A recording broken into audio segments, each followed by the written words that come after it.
Hey guys, it's Kai with Kai Dragon Gardening and Cooking, and we are going to do another video today. It is November. It is late November. Our growing season is weird this year.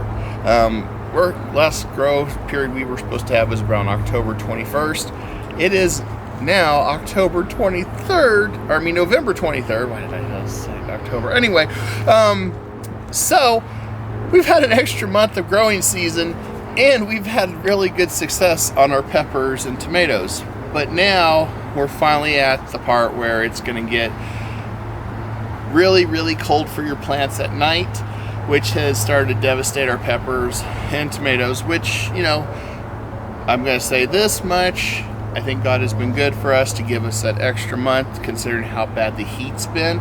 So we've turned around and had a really good produce for the last 2 months using minimal water. Granted, it helps that we had probably, over the course of a month, we had probably 15 inches of rain.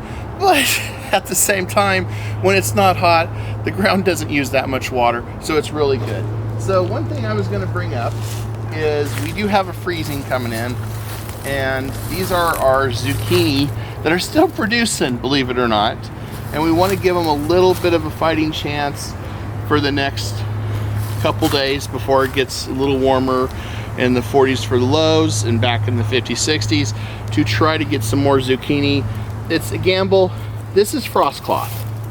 What we do is we lock the frost cloth down with like bricks or stones on the outside, and we put this cloth right on top the plant to basically shield it from the cold weather. This is one way to preserve a plant, to keep it alive a little longer. There is no guarantee with frost cloth. I could put 5 or 6 blankets on this. I could put more frost cloth on it. There could be a high chance it won't make it.